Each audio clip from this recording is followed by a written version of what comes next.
right. Good evening, everyone. It is August 13th, and the time is now 6:03 p.m. So I call this meeting of the Urban Design Commission to order. Pursuant to Chapter 2 of the Acts of 2023, this meeting of the Urban Design Commission is conducted by remote participation. We will make recordings available upon request as soon as possible after the meeting. My name is Sarah Lewis. I am the co-chair for tonight's meeting. We will start with a roll call of the commission members present. Frank Valdez. Present. Andrew Abba. Present. Tim Talon. Present. And let the record show that we know that Deborah Fennig, Sherry Rowan, and Tim Hood are all absent this evening, but with 3 members present, we do have a quorum. The first order of business are a number of meeting minutes that we have. So from the February 27th, the March 26th, April 9th, and May 14th meetings. Does anyone have any comments or things noted that need correction in any of these meetings? I had made a couple edits in the Google Docs to 2 of those minutes prior to our last meeting. So this was more than a month ago. And I know Madison had said she had incorporated those. So I have no further comments. Okay, perfect. Thank you for that. All right, then if those edits have been incorporated, is there a motion to approve the minutes from February 27th, March 26th, April 9th, and May 14th, 2024 UDC meetings? So moved. Moved by Tim, seconded by Second. Frank. Thank you. Roll call vote. Frank Valdez. Yes. Andrew Abba. Yes. Tim Talon. Yes. All right, thank you. Meeting minutes approved. As of this evening, we do not have any design reviews to review. So we'll dig into our design reviews. The first one on the agenda is 33 Mystic Ave. Which we were going to hear last time, but ended up with some quorum issues, and so they are hopefully with us again this evening.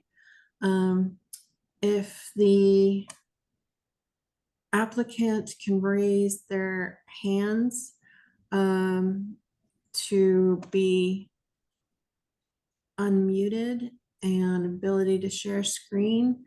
I will remind at this point that the commission, this is in the Assembly mixed use district, and this is an apartment building. So we will need to be voting on the massing and facade, design guidelines, and any additional guidance that we might want to give them. I have 2 Paul Millers.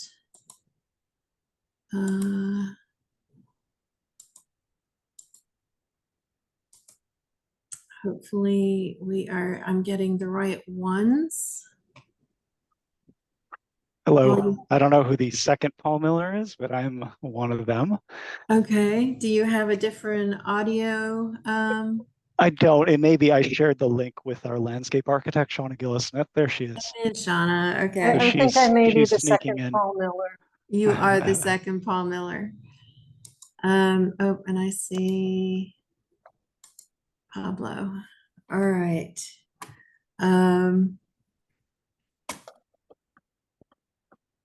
All right, I think we have everybody that has hands raised. Good evening, Pablo.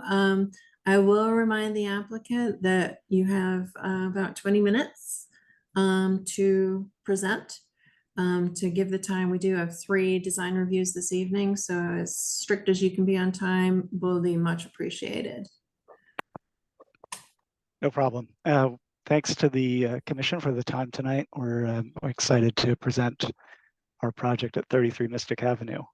And we have the owner, Pablo Picker, here with me, and our landscape architect, Shauna Gillis-Smith from Ground. And I am Paul Miller from Neighbor Architects. I go ahead and share my screen. Actually, someone needs to enable sharing.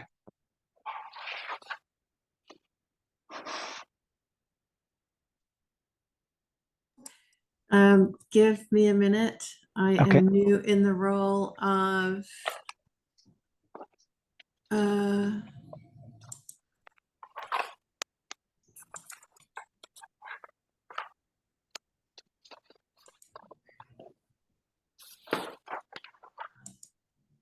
nope, wrong way. Sorry, all.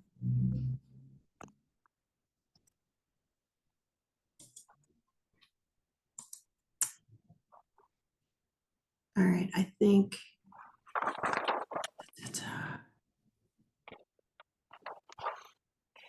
Did I lose Paul?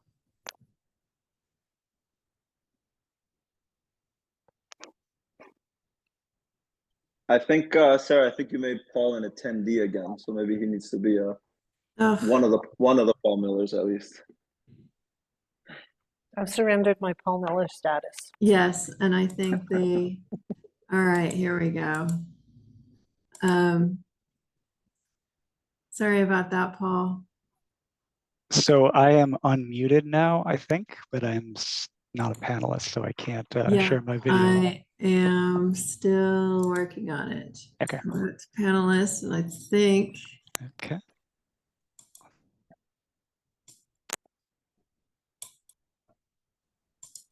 All right. Let's see. All right, now give it a go. Okay. There we go. Thank you, Sarah. You're welcome. Okay, can everyone see my screen? Yes. Yes. Great.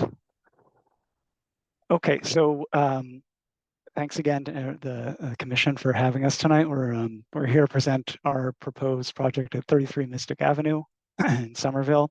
As Sarah said, it's in the Assembly Square mixed-use district at the kind of southern point of Assembly Square. The site is bounded by Mystic Avenue to the southwest, North Union Street to the northwest, an empty lot to the northeast, and a 3-story office building to the southeast. The project has very close proximity to I-93 as well as the Orange Line at Assembly Square. And we're proposing a transit-oriented project with no off-street car parking. The proposed building is 6 floors with 8 residential apartments and ground floor commercial space. I'm going to read a little bit of the narrative here, not the whole thing, but just to kind of help guide our conversation tonight. So the building sits at the southern point of Assembly Square in an industrial area known as Assembly Point. While the portions of Assembly Square to the north have mostly large parcels, the point is broken into a series of smaller parcels with individual owners. The neighborhood plan encourages the development of these parcels into smaller footprint, unique buildings. At the same time, the neighborhood plan calls for taller buildings along the raised highway, Interstate 93, that borders the neighborhood to the southwest. This project, sited with one frontage on the busy highway and another on the quiet cobblestone line North Union Street, must address both goals of the plan. It will add density and height along the highway while maintaining a human-scaled character within the point. At 70 feet tall, the proposed project is tall enough to form a relationship with the larger developments along the Mystic Ave corridor, such as the proposed 100-foot tall lab building at 45 Mystic Avenue and the approved 280-foot tall mixed-use development at 1 Mystic Avenue, which is just across the bridge in Boston, about maybe 500 feet away from our site. It achieves human-scaled character by varying material and texture to break down the scale of the facade and by using materials familiar within the industrial setting, such as brick and metal. And just to kind of touch on the other points, we're creating an active streetscape with ground floor commercial space and a continuous entry canopy combined with landscape elements that Sean is going to talk about, including street trees and benches and planters to create a sense of place along the sidewalk. The building will be all electric and passive house certified to meet the requirements of the specialized energy code. And just one more note, the project is seeking several special permits through site plan approval, lot area, floor area ratio, building height, and lot area per dwelling unit. Okay. This is a context map showing the site and its adjacent transit. As I stated, it's very close to I-93. You can also see the orange line running north-south here and several bus lines in the immediate vicinity. Here's a photo showing the existing building, which is this black and white building here, 2 floors along the Mystic Avenue. And we wanted to kind of show the proposed developments that are creating this new kind of development context along Mystic Avenue, including, as I mentioned, the proposed lab building at 45 Mystic Street here in the upper right-hand corner of the slide, and the 1 Mystic Avenue approved project just across the bridge in Boston here on the lower right side. And a snapshot of the Assembly Square Gateway project, which is being planned just to the northwest of the site. We also wanted to note that just in general, that we're excited about being part of this context and even seeing work being planned on Mystic Avenue to create a multimodal avenue. Right now, it's of course very car focused, but this plan includes a bicycle track and plans for pedestrian use and a bus lane. Here's a photo showing the site in the back kind of here from I-93. And you can see the taller buildings of Assembly Point kind of in the background there. This is an image from the neighborhood plan that's being used to illustrate the planned height and density along the highway, along I-93. And the buildings become lower, step down as you get further from the highway. And a couple drawings in the neighborhood plan that specifically refer to Assembly Point. As I mentioned when I was reading through the narrative, that the parcels within the point are smaller than, in general, than the parcels to the north in Assembly Square. And the plan really wants to keep those small parcels and see development in those small parcels. Finally, a view from North Union Street looking south at the existing building. And just before we jump into design, I just wanted to say that we are we're excited to be kind of going first in this part of the neighborhood, and we want to be able to set the tone with a forward-looking development that imagines what this place can be, not necessarily just reacting to what it is today, but thinking about what it can be, responding to the plan and kind of dreaming within that. So here's kind of an overview of the 3 facade and massing options that we're going to present tonight. Our preferred option on the left shows a kind of almost like a carved block. It's got a taut textured skin that's a dark brick. We're imagining something like a manganese iron spot.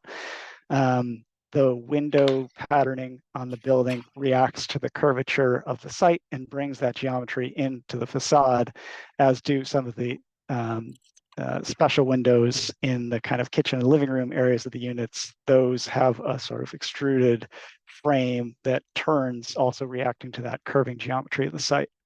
In the center, there's an option that is a extrusion of the site profile that has a layer of terracotta tile applied to the North Union and Mystic Avenue facades, almost like a kind of sheet that's attached to the building, and that recalls a more kind of residential kind of construction with that layered tile,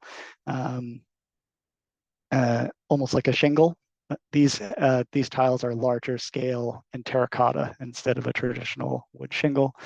And then also bringing in a bay window, but in this case, a modern industrial version of that. This is a prefabricated glass and metal bay window. And then finally at the right, an option that's banded and stacked and made of weathering steel. This prioritizes kind of creating a dynamic massing with lots of outdoor space for all of the units, and using weathering steel to kind of pick up on the gritty industrial character of the neighborhood. Okay, so this is a view of the brick scheme from North Union Street, the North Union elevation.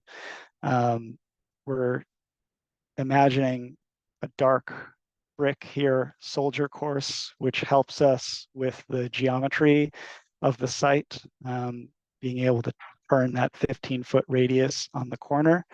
And it also gives the building a nice kind of tight, like taut feeling skin to it, which we like in this scheme. The corners, the sides of the building are carved away here to create outdoor space and pull the edges back from the two adjacent parcels. In addition to the dark brick, there's some lighter colored brick that we're exploring on the sides of the scheme as a kind of complement, and also using wood accents, potentially at the entrance to the building, and dark aluminum, something like a black aluminum for the window frames. This is the terracotta tile scheme. It's a kind of bone color, which we think is a nice, elegant color. Also with a brick that would complement it on the side faces. We'll see those in the views that are coming in the presentation. Again, accents of wood, black aluminum window frames. And then finally, that weathering steel view from North Union Street. Also imagining this one with a dark brick to complement the weathering steel and some wood accents. We wanted to show some enlarged views of the ground floor. This is an area that we expect to continue working on, but I think that there's some strong ideas here that we can start to share tonight. In terms of programming, we're imagining a ground floor commercial space here.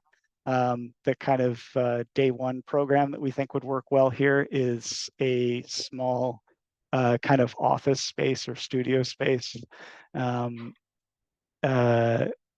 and a continuous canopy over that helps to create a sense of place on the sidewalk. Street trees along the planters that Sean is going to talk about in a little bit. I've turned those trees off here so that you can see the facade, but they do wrap both frontages along Mystic and North Union. And the entry here to the left, which you can kind of see, we're imagining could have some warmer character material like wood inside of it. Here's the enlarged view of the terracotta tile. Similar set of ideas here for the ground floor. This one, the weathering steel, is a little bit different. We're using the balconies above to create the canopy over the ground floor, and also looking at an enlarged entry, which we really like and we want to do with the scheme that we move forward with, just a bit wider than what was shown in the previous views.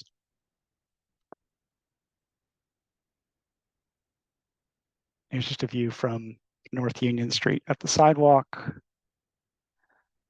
This is showing the weathering steel scheme, but even with that continuous canopy and the other schemes, we imagine this like, really starting to create a sense of place at the ground floor, which we're excited about and we feel like is an important part of this design and the project. We're going to go through the views now along Mystic Avenue. Just checking in on time. Okay. So you can see the 3-story office building here to the right, which is a brown brick. This is our kind of dark brick scheme. You can see the massing stepping back here on the right side to create a similar height datum with our neighbor, this office building here to the right. And again, the kind of window patterning here is an important part of this scheme, where there's some reference to the geometry of the site that appears in the facade of the building. The windows are also reflecting, we're trying to use a combination of windows that reflects the program on the interior of the building. Terracotta tile scheme and the weathering steel scheme. This is a view from Mystic Avenue, looking north. And here you can see that complementary brick color, kind of lighter tone here. I think, I'm not sure I've said this at the beginning, this dark brick is our preferred scheme. It's the one we feel is the most successful and the one that we would like to continue developing. In the case that we are all in agreement about that, one of the things that we want to test is doing an all dark brick scheme rather than having this complementary color. But in this case, we are showing a lighter brick here. And you can see 45 Mystic Avenue here in the background. This is the proposed project. The terracotta tile scheme. We think that the potentially both facades that are facing the adjacent parcels could have murals. Not necessarily the one that we're showing here, but we do think that it's a nice opportunity for some artwork on the building. Okay, the weathering steel scheme. And then this is a view from North Union Street looking south. The brick scheme, the terracotta tile, and the weathering steel. Shauna, sorry to leave you with not much time. I'm going to hand it over to you now. I'll go very quickly. So the building is actually along Mystic is aligned with the adjacent neighboring building, which gives a pretty generous streetscape of about 15, just over 15 feet, 9 of which we've devoted to the planting and bicycle area. There's also a bus stop that we're providing a bench for. And then along Union Street, we are suggesting to bump out the sidewalk to be able to provide green infrastructure, street trees, and seating in addition to a 6-foot wide sidewalk. That's one of the characteristics of starting to define the quality of that streetscape. I think we can go to the next one, Paul, or maybe this one. Oh, actually, let's go back. Sorry. The planting that we're proposing is field maple, Acer campestre, and then a mix of different types of rudbeckia that bloom at different times in big masses, along with a low-growth sumac, and a number of twig benches that we'll have an image of in a minute, sitting within the planters, making a more sort of gentle and organic side facing the pedestrian realm. On the street, sorry, we can move to the street, to the top, next one. So I meant to say on the roof, a big shared amenity deck for the units, pretty simple deck with not a lot of built-in furnishing, and then a green roof that will be a significant portion of its sedum, but interspersed with a number of different grasses and flowering pollinator species. And then some precedent images of just the overall character next. So the bench that we're looking at, you can see on the top left image, this is a project of ours in West Newton, which shows how the benches can kind of also become the planter edge. And then the character, the feel of the types of green roof spaces that we would be, that we're thinking of. So both sort of shorter and taller species intermixed within. and then loose furniture, defining the character of that. I just want to jump in for one moment. Something I forgot to mention is that the HVAC equipment, we're planning to use a product. It's an EFOCA vertical stack all-in-one heat pump and ERV. So there is no rooftop equipment. Those units have a built-in heat pump. So that frees up the entire roof for deck and for a green roof.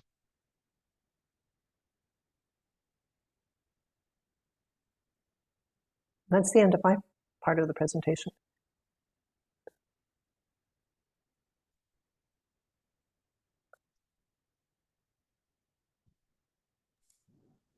All right, commissioners, do we have any questions? I'll take my chair privileges and ask one actually. Paul, tell me a little bit more about the HVAC. Are those through wall, or how does that work? They are. Let me pull up the cut sheet of the product because it's a relatively new technology. But it's being used. It's starting to appear in projects in our area and abroad as well. Just give me 1 second to get that. Oh, that's okay. The reason I ask is if it is through wall, obviously it does could potentially affect the appearance of the building. And so that's why I was Yep. trying to wrap my brain around that. Yeah, great point. And one of the reasons we're really excited about it is because it has a really elegant through wall vent cover. And we want to keep the facade as clean as possible. I'm going to share again. Okay, so. Okay, so this is the unit, the fan coils at the top, and then the ERV below that, and then the through wall ducting happens here, these two circles. There's a picture of it on this kind of Italianate building in Switzerland. You can see the through wall vents here. They're paintable and available in a number of different metal finishes, so we could get it to match whatever metal we end up using. And then here's an image of that product. And we actually did test it on, hang on, I haven't tested it on our facade, so let's just take a sec to pull up. Okay. So Paul, I'm familiar with the system that you're using. Yeah. And it is two of them. So there is an exhaust and then there's a supply that go directly to the machine. And I would say that you need to investigate a little bit more because I do like the product. I am familiar with it. The way that you're showing it, just literally, I think that within the brick, I think it would probably be a complicated detailing that I think would be complex to work. Plus also the one thing that we've learned about it is that the capacity of each of these units is enough for a studio or or one bedroom. The moment that you go into a 2-bedroom, you need 2 of them. So therefore you would need more of these associated with that. And if you obviously have a 3-bedroom, you would need then a Correct. third set. So the idea of a grill component associated with it is what I've seen more because of just the construction type. So I would say that within that, be accurate. And if they're all 1-bedrooms that you have in here or studios, I think, it might work with 1 per unit. But if you have more than that, which leads to my next question is, it would have been nice to see some plans. Oh, we have plans. Yep. And we submitted them with the, hopefully you received these. We submitted them with our package. So I'll show you, this is the 2nd, 3rd, and 4th floor plan. It's a studio and a 1-bedroom. And we have plans for 1 unit for the 1-bedroom that sits between the bedroom and the kitchen, and 1 for the studio. So I've been speaking with DXS, who's the local rep for this product, and they feel good about this detail. They did say that it's not, this kind of elegant version has a cost associated with pulling it off, but we have an owner who's interested in that kind of level of detail. And the next thing that you should investigate is that you are doing a passive house. And if you are doing a passive house, you can't use it with the integral ERV because it's not certified with the integral ERV yet.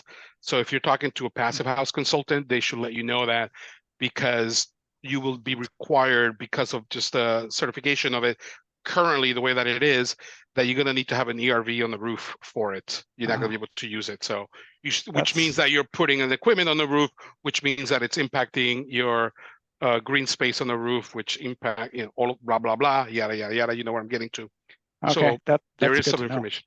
Yeah, thank one you. of the one of the things to remember in the zone, our understanding is that a green score is not required. So there's also an option to go a more traditional route and put equipment on the roof. But I think It's your option to make the decision and present it that way. I'm just giving you the information. It doesn't impact me or not, whether you're putting green roof there or not. I'm just saying that if that's what you're doing, but now you're going to need an ERV, it's going to impact that. So it just, yeah, I was actually relating more to the design point of view, that if the grills Sure. became something on the especially on the Sure. Mystic side that didn't Yeah. please the board, that there was Yeah. an option to go another route. Correct. You need to just look at that. Correct. Yeah. And then- Sarah, can you clarify that before we move on? So green score is not required because we're in the assembly PUD, or?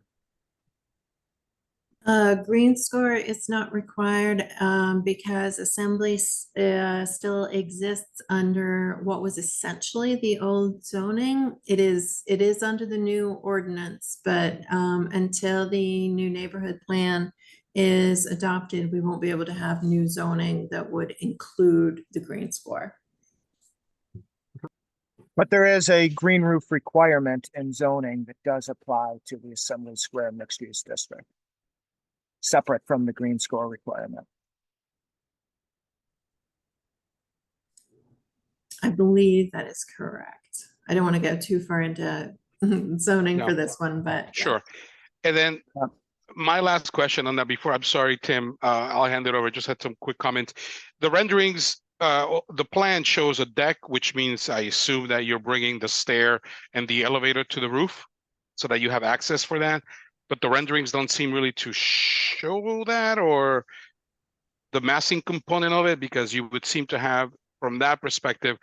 So is this all a blank wall as that is? There's no articulation to it. There's no units. It's all corridor. And it is the actual correct height representation of the stair going up and the elevator with the overrun accurately that it's being represented from the massing perspective. That was just going to be my question on that, making sure that it is correctly representative. Yes, I believe so. Part of the reason that this doesn't look very high here is that there is a parapet wall along the perimeter of the lower part of the facade. And to answer your question about the blank wall, where we can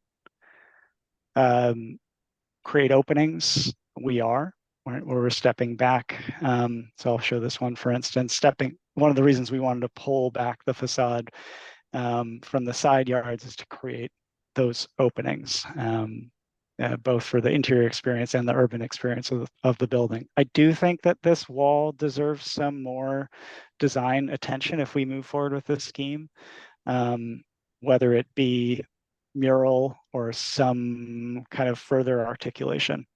It's admittedly behind the, in terms of development, it's less developed than the street facing facades. Thanks. I just had two questions. First, can you talk through the strategy for the building electrical equipment, transformer and switchgear? Sure. You stole my thunder, Tim. The transformer room is off of Mystic Avenue. You can see it here on the plan. Okay. And so it's accessed, is there swing doors or is it a roll-up door? Faces out? A roll-up door is the plan. Okay. Okay, great. Thank you. No problem. And second question, you mentioned, or it was mentioned, that there is a plan for Mystic to make it more of a multimodal street. So improve sidewalks, cycle tracks, et cetera. And I'm guessing that's something that's probably pretty aspirational at this point, using the plan to implement it. But I'm wondering, Is there a plan that shows kind of dimensionally how Mystic would change and how this streetscape would fit into that if it was to be carried along the rest of the street? It's See, it's actually part of it is actually happening on the Mystic Ave bridge right now. It's stopping at the Somerville line, but essentially what Paul had shown in that first slide, sorry, Sarah, was what is actually being built. It's just stopping at Somerville's border. So hopefully Somerville takes it up. Or I mean, this is under the state, obviously, but they would have to continue it. There are some projects that we've reviewed farther down Middlesex that have shown a reflective version of what that is. Okay. Thank you, Andrew. That's exactly what I was going to say. It's sort of mobility it's on the bicycle network plan for the city. And so it is intended to be improved quite greatly. So is there, or have you explored a plan that would show how this transformed streetscape would fit into the streetscape that you're proposing? I think your plan currently shows the existing curb location along Mystic. That's correct. We have not, but I like that idea.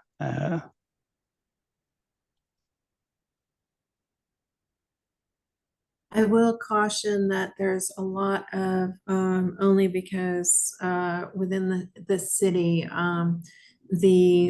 what is the public right of way is the purview of engineering, DPW, also the traffic commission. So we are limited on what we can require at this stage because it even happens much later. We've been dealing with this with the planning board, actually, that people see things shown on renderings and assume that that's what it's going to be. And very often there's a whole lot of other decisions that have to take place once at a more detailed phase of the project. So I know that sounds like I'm poo-pooing the whole thing, but I'm just trying to add a word of caution.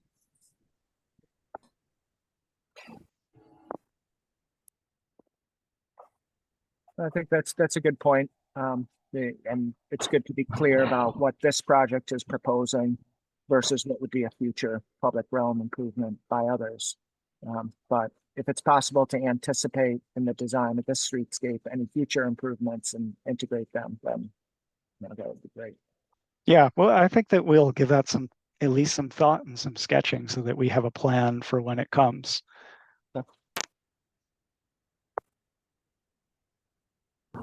And I also, this is relatively minor, I forgot to mention that we are including there will be bicycle parking within the building, and there's temporary bike racks on both streets. That's a good point. Paul, can you bring up the floor plan just to show that spot? Let's see, I'm going to pull up Shauna's.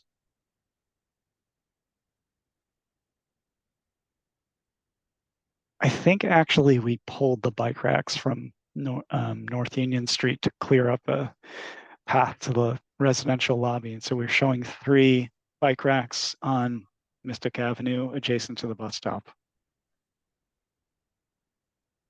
you did mention that you were a high rise, right? Because you were 70 feet. No, we're not a high rise. Oh, I thought you said 70 feet. We're 69 feet, 11 inches.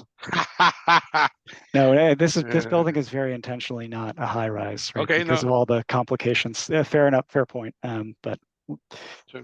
I think that we're actually measuring something like 69 feet to the roof deck right now, with a little bit of play as the dimensions develop. I think as long as we're on the streetscape here, I think it's a nice scheme. I think it's a scheme that's also it seems very flexible. So it's a scheme that could accommodate the bike. It can accommodate changes relatively easily. So I generally speaking, I think it's a good idea for this particular space. The twigs are nice. Thanks.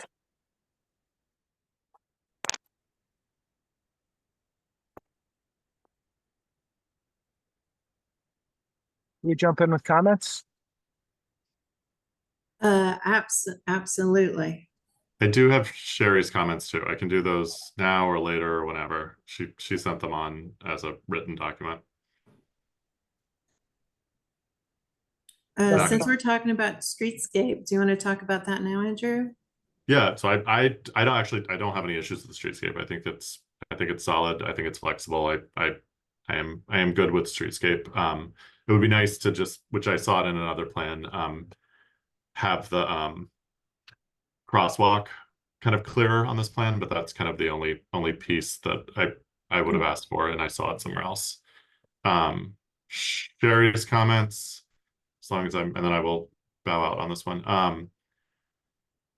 Thoughtfully addresses the dual context of the site, balancing the need for height along the highway and the human scaled character of Assembly Point. She likes the industrial material palette. She prefers the iron spot brick.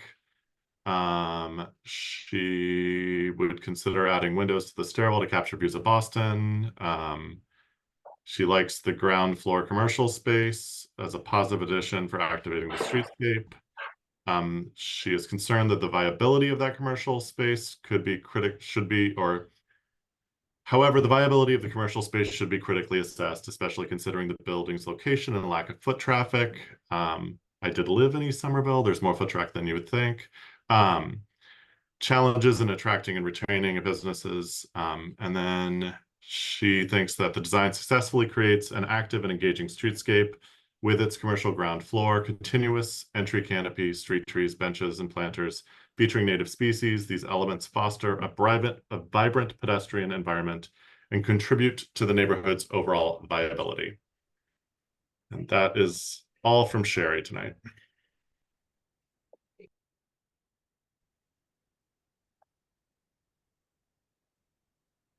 Great. Thanks for those. So I had a couple comments. First of all, thank you for the presentation, and I appreciated the way you presented the three alternates or different facade options and what you learned from each of them. That's great to see at this stage. I'm in general agreement with your preferred scheme. Sounds like Sherry is as well. The iron spot brick. Seems like, as you've described, there's a lot of potential there. One concern is just the darkness of the material, and I know it's early at this point, but especially with today's triple glazed, glazing types, which generally are dark glasses. So you get the dark material, the dark glass, especially on cloudy days, it can appear just monolithic and very dark. So I think with a darker facade cladding, the glass selection is really going to be critical to create pattern and differentiation.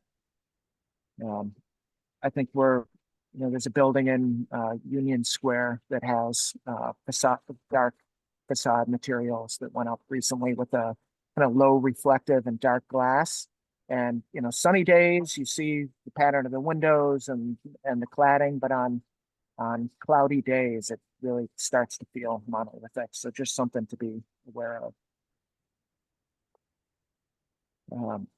Another comment, and I think you spoke to this as well, as the dark brick turns the corners, it feels like there's some more opportunity to think about those other kind of inside facing facades. It would be great to see the all dark brick scheme, but perhaps looking at opportunities to integrate the lighter brick in portions of that too, to create some relief, some pattern on those more blank facades. So that could be a way to move forward. That would be great to see. And then the other comment is just the pattern of the windows as they come around the curve. It seems like a pretty unique geometric condition there. And you have the window stacked kind of on the flatter portions of the facade, which is totally fine. And then the staggered arrangement coming around the curve there. And I thought there was maybe another image, maybe it's looking from Mystic, that shows more, this one, more blank area at the top of the building. So I wonder if there's the opportunity to explore a little more of the patterning of the windows as they come around the curve. just to highlight that prominent, unique corner. It really is a gateway into this area. Yeah, I agree. We're excited about this kind of pattern of these windows as it turns the corner, but it doesn't feel finished to me quite yet. This is we imagine developing this further, and I see what you mean here about the blank spot. One thing that we've already started looking at are the different textures that are available in this particular brick, and potentially using the different textures to create more of that movement and activity and reflectivity on the facade. But if you stay on this though, and I might be wrong on this, right? On your plan, you show the elevator to be on the corner at the end, and it would be going up, and it seems to be coplanar, correct? Let me pull the plan so make sure I understand your comment. Right. So you see that wall, that entire wall that we're looking at, right? Is that wall right there where the stair is, or no? Which wall is this? Oh no, I'm sorry. I wanted to look at the other side. Yeah. I see what I'm saying. The side, basically looking at it from, you would see the office building, and then you would see the back side of where the stair is and the elevator is. Then That what's the side. end? So Yeah, do you mean here? Yeah. I was gonna go back to, just to reinforce Tim's point. I think it's an opportunity to really not make the whole thing black, but to really explore materiality and just break it up and explore that. And I think it could be something nice. And it would nice to see the full black, but also what it is when it's not, and how does the shape of the, you have the corridor, does it have windows? You have the elevator, and how do those break up that facade as well? So it's not just this huge blank thing. Yeah, I think Sherry's point about introducing windows into the stair and looking into that. Yeah, that's great comment. I agree with that comment. We will look at that. Yes.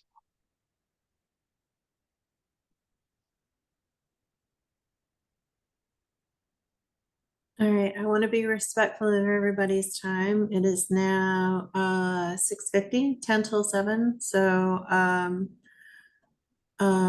I'm going to ask if there's more comments or discussions, or what is the pleasure of the commission. Are you ready to vote? Would you like the applicant to come back with some of the explorations that we've discussed? How would you like to proceed? I think that we vote. Yeah, go ahead, Tim. I was going to say I'd be comfortable voting for facade option 1, but not voting on design guidelines and additional design guidance, and having the applicant come back with further exploration. I concur with Tim. Okay, then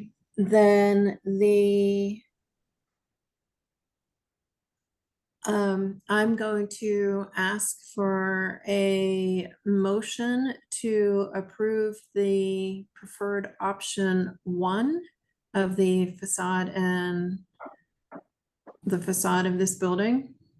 Can I get a motion? So motioned. Motion by Andrew, seconded by Frank. Thank you. I'll do a roll call vote. Frank? Yes. Andrew? Yes. And Tim? Yes. All right, thank you. We have a successful approved option. I will also ask for a motion, unless you guys would like me to summarize what I have taken as design notes, but I think Paul was doing the same thing as we were talking. So Paul, would you like me to try to summarize what I heard, or are you feel comfortable with the discussion? I think I feel comfortable. I was taking notes and the feedback was all clear. Pablo, do you have any questions? Let me unmute. No, thank you for offering that, Sarah, but I took notes as well, and I think we kind of came into it with the same thoughts about the working model. So thank you for everyone's comments. Okay, all right. In that case, I will ask for a motion to consider 33 Mystics design review until our next meeting? So motioned. Second, Motion by Andrew, seconded by Frank. Roll call vote. Frank, yes. Andrew, Yes. and Tim. Yes.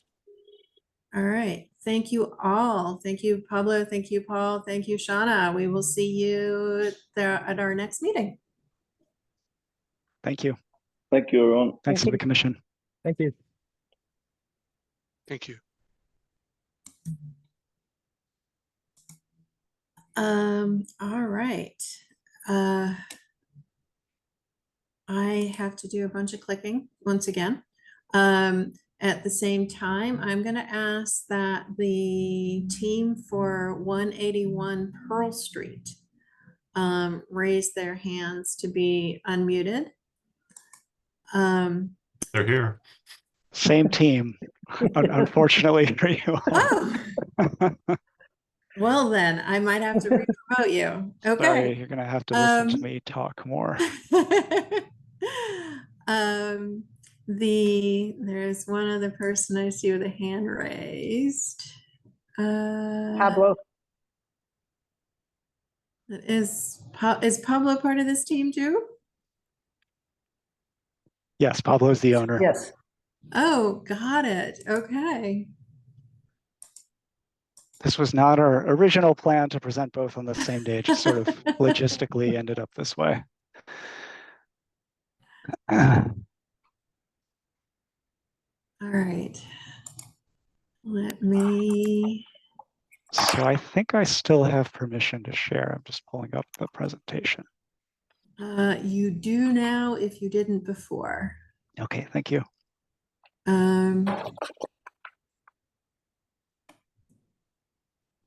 Okay, I do want to point out to the commission that currently this project is proceeding at risk. They are seeking a hardship variance for facade build out that has not yet been heard by the ZBA. It is on the agenda for tomorrow evening. So if that hardship variance is not granted, then they may have to come back. It is an MR3 district, and this is an apartment building. So here's a question to you then on that, Sarah. Why would then we review it if they might not get it? Wouldn't we shouldn't we review it after the fact, or is what we say going to be presented as part of that submission? I believe so. That would be the recommendation. This was something, as I understand it, is the team was willing to go forward at risk, knowing that they might have to come back. Oh, Madison, thank you.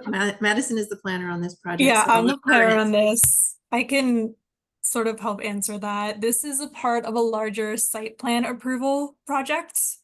And in order to build the building that they'll eventually need the site plan approval for, with their current design, they want a variance. So they need to go to the UDC technically for the site plan approval. They're supposed to be presenting the variance case tomorrow night at the ZBA, but they requested to go to the UDC tonight, even though I recommended that they wait until they had the variance. Is it okay if I jump in just for a second, just for some context? The without the site, without the hardship variance for facade build out, the site is not buildable. There are conflicting requirements in the MR3 zoning, the MR3 district of the zoning ordinance. In this case, it's the side yard setback and that facade build out requirement. I'd be happy to show you all what that exactly means on our parcel. But I without, do want to be careful that we're not stepping out of bounds right now. So this is not something that the UDC is. Right, Can that's what weigh in on. that's what I'm saying. I think it's a little gray area, guys. And I don't know, Paul, if it would be beneficial in any way for us to go through this process if you still have to get that approval from the ZBA. I I don't. think we I understand. think And if I could just make one comment, Paul. While respecting the board's time for sure, it is our understanding that it's to our risk, And I think as long as the board is willing to hear, for us, even if we did not have a vote tonight, feedback on the design options are a helpful movement forward. Understanding that, you know, it seems like the board will not vote on it, but I think that we're willing to take that risk as a team if the board is willing to hear our presentation. I'll leave it I'm to gonna- Tim, Andrew, and Sarah to. Yeah, Chime I in. will leave it up to you. So what we could do is, in the interest of time, as a compromise, we could listen to the presentation, ask any questions, but not actually do any discussion or take a vote this evening. And then wait and see. So that's one option. You can also choose to continue this till the next meeting if you so choose. It is, we have, you know, sort of a fair amount of flexibility here on how we move forward, as long as we don't discuss the hardship variance. We felt like we were ready to present to you all, and that's why we decided to take this risk, is that the work was already done, and we know it can take time to get on the agenda, and we're just hoping that you all would be willing to share your time and give your feedback, and if you're comfortable, make a determination about the project, understanding that we need the variance to move forward. So I guess just a question about our discussion. Are there urban design implications for the variance that's being sought that this commission should or could weigh in on and potentially provide feedback to the ZBA? From the hardship variance itself is for facade build out, which obviously does have an impact on the urban design as to how much of the street wall the building is or is not occupying. If I may also add, it is supposed to go to the ZBA tomorrow night. So the deadline for them to review any additional materials, memos, or notes has already expired. Got it. You That could makes make sense. public comments still though, but I don't know if you would want to actually like do that, and you would be making the comments as a member of the public, not necessarily a UDC member, if you were to do that. But do they have a public comment period similar to? They have a public comment period. I believe it ended on Friday though, but you can show up to the meeting and make a public comment like during the meeting. Okay, so they don't hold public comment open for 2 or 3 weeks like the planning board typically does following a public hearing. I don't believe so. I think it depends if the board is ready to vote or not. So if they're not ready to vote tomorrow, there probably will be public comment held open, but it's up to the discretion of the ZBA. I just, yeah, the ZBA person just messaged me and said only if the cases continue. Yeah, so I'm kind of curious what you think, Andrew, and Frank. I certainly wouldn't be comfortable taking a vote tonight. No. No. I would say, like, from a design perspective, I had stronger opinions on this one than the last one. I would love to talk about it. That said, it does sort of seem like shouting into the wind to some degree. Like, it kind of doesn't matter based on the timing that we're currently hitting it at. So I can go either way. Yeah. Pablo, I know that you're trying to accelerate things, and I know that there's a path that you're trying to seek, but I think that personally, we should wait to hear that before we can see the project and review it accordingly with that vote approval. That would be my stand, guys, Tim and Andrew. All right, so it sounds like I am, I'm hearing that the commission would like to continue this until our next meeting.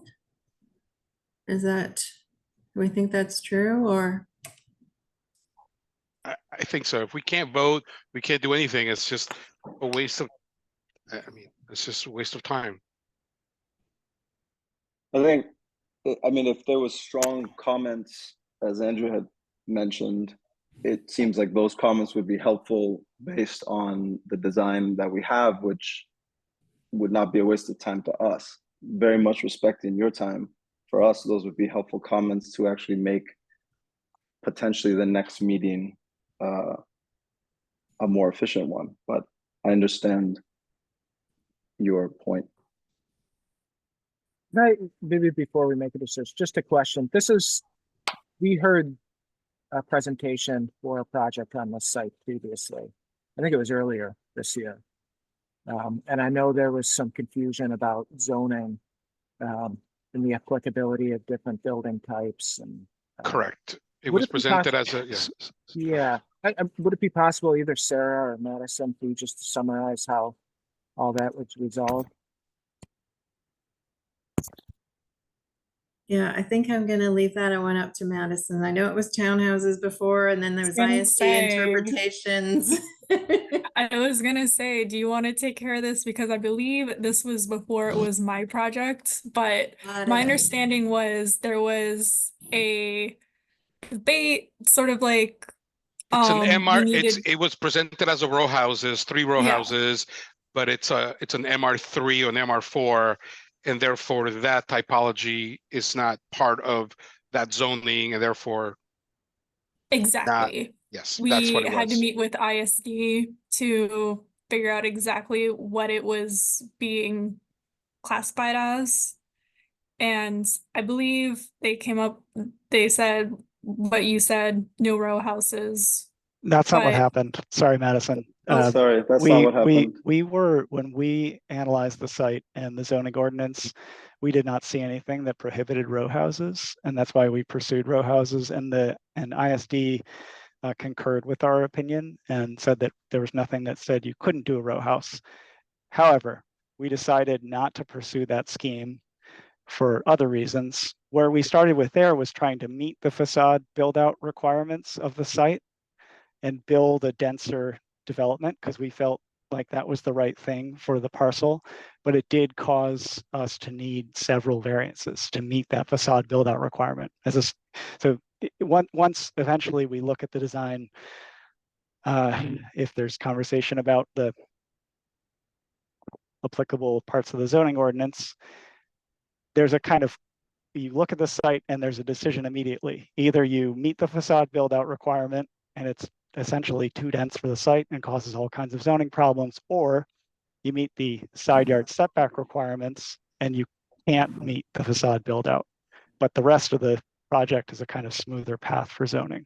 And so that's the kind of, we're sort of stuck until we get a determination from ZBA on this hardship variance for the facade build out requirement. And so your decision as a team was to pursue this design, which is different, an apartment building versus the row houses, as a way to satisfy more, though not Correct. all, dimensional criteria in zoning? That's right. Yes. Okay. It's not possible to do any kind of building on this parcel without a variance. And whether it's one or several, it depends on the path that you choose. And if you, as I said, if you do meet the facade build out requirement on the primary facade, it causes all kinds of problems meeting other requirements in the ordinance. The main one being the side yard setback. And because of that, when we took a second look at it after our meeting in February, we thought, it just seemed like the path of least resistance to developing something on the parcel. Frank, you're on mute. Thank you. It just might seem that perhaps the site is just too small as it is, and it needs more land, more properties. I don't know. I mean, I don't want to mix boards, but I've been to ZBA hearings, or sorry, planning board, where it was very stated that there is no such thing as an unbuildable lot in Somerville. So I'm not really sure what you're referring to, Frank, with due respect. I mean, to imply that essentially we have to buy our neighbors? Or No, it's I'm not a implying vacant that. lot? I'm not implying that. All right, so go ahead, Tim. Yeah, I guess I'd be comfortable either way. I'd be comfortable, providing very general feedback. I think we probably all looked at this, including feedback kind of relative to what we saw previously. Or deferring this to the next meeting, whatever, Andrew, you and Frank are comfortable with.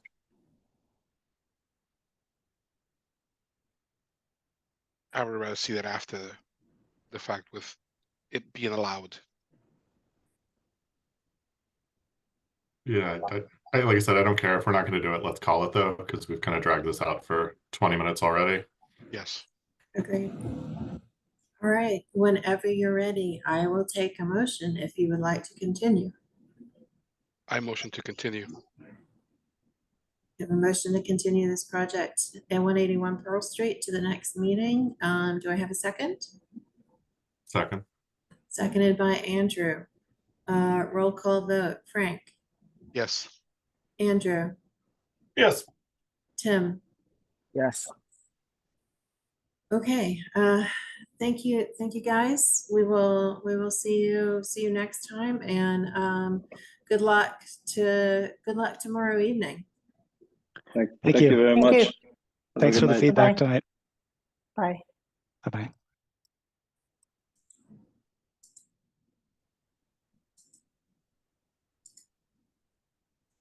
Okay, our next design review for this evening is 151 Linwood Street. If I could get the applicants to need to be unmuted to raise their hands. A note to the UDC, this project is in the CI district. It's a commercial building, which normally doesn't come to the UDC, but this was brought forward at the planning director's request, as this is in Brick Bottom, that currently has a new neighborhood plan draft before the planning board. And so making sure that there was some discussion and design review was the reason that this was brought forward. All right, I am promoting. Can you elaborate what the CI? CI was intended to be a holding pattern, to be honest with you, in the zoning until new zoning could be adopted. Right. So in the Brick Bottom area, it's mostly been auto-oriented uses that are currently in place, and so it was to allow those uses to continue, but until the neighborhood sort of, as I said, expressed what the neighborhood plan was about. It was sort of left as is, untouched until. So there are no zoning regulations. It's just present what you think you want to build. There are very few design guidelines,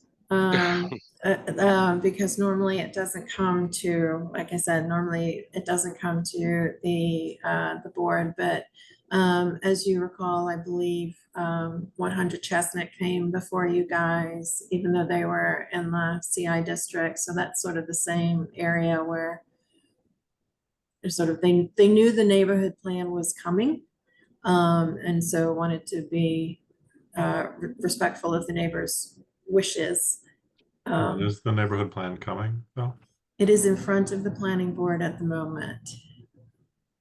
And upon approval, could we request that that be presented to us if it is something that we're evaluating projects against? Absolutely. It is on Summervision's website. I will share a link in the chat as we move forward. Oh, I have 2 more attendees that need to be unmuted. Sorry about that.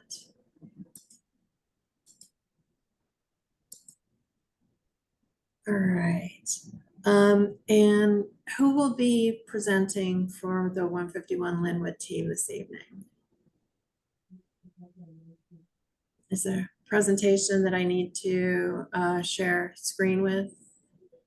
Yeah, Cedric Azor is going to share his screen, and then Stacy is going to open the presentation. Okay, all right, so let's make sure.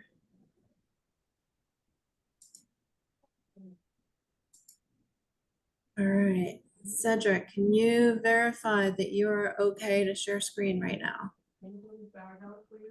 Apparently, yes. All right, thank you all.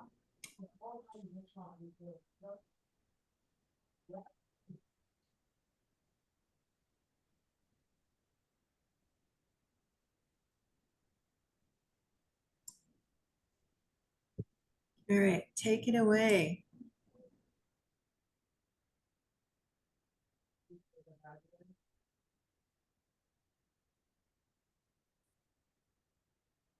Stacy, are you muted?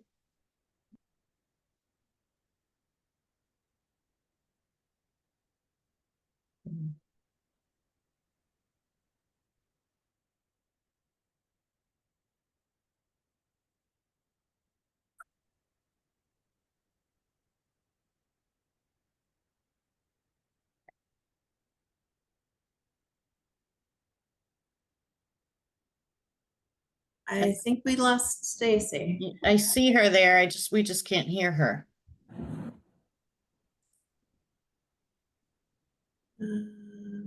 You are unmuted on our end, Stacy.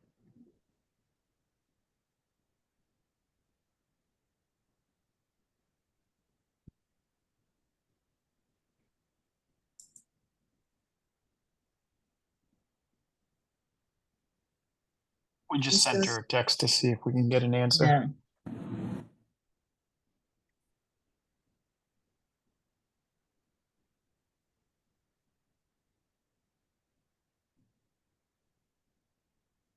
Okay. I'm going to start. She's having technical difficulties. So good evening, everyone. My name is Nicole Langley. I'm an associate with High Point Engineering, and before you, we're presenting the redevelopment of the existing U-Haul facility located at 151 Linwood Street in the Brick Bottom District, as was previously mentioned. This is an aerial view of the existing property where you see the blue triangle. That is the property. The site consists of an existing 2-story S-shaped U-Haul facility that has self-storage, vehicle sharing, and a retail store for moving supplies. This property was constructed in 1940 and was obtained by U-Haul Company in 1977. It should be noted that U-Haul owns 2 facilities within the city of Somerville. Obviously, this one at 151 Linwood Street, and the second one is located at 600 Mystic Valley Parkway and has been in operation since 1978. This here is an existing condition survey of the property. So the project spans between Linwood Street to the south and Joyce Street to the north. There is a paved parking area off of Joyce Street and another paved parking area, storage area off of Linwood Street. The facility is tired. It's an older version. The applicant would like to tear down the existing facility and construct a new state-of-the-art self-storage facility to better meet the needs of the neighborhood. So what we're proposing, Cedric, if you can go to the next one. So as we were mentioning, it is a self-storage facility in the CI district. the property is bounded by, as I mentioned, Joyce Street to the north, a vehicle sales dealership to the west, Linwood Street to the south, and an Eversource yard to the east. There's another Mercedes dealership directly across the street on Linwood Street. And on the other side, to the north of Joyce Street is the new MBTA East Somerville MBTA station. So we're proposing to construct a new four-story state-of-the-art facility. Here's one of the facade plans. This facility proposes to bring parking inside for the existing U-Haul vehicles that they use for their truck sharing, which would take these vehicles off the parking area and off the street, which would open it up more to customers and residents within the area. They'll have a U-Box facility. They'll also have a recycling facility and a trash facility inside the new facility, which will help customers have a way to dump products that they no longer want for either trash or recycling within the facility, taking everything out of the exterior of the building. We're proposing to significantly decrease the impervious coverage of the site by adding landscaping around the building. It will include significant number of trees, shrubs, grasses, and flowering plants.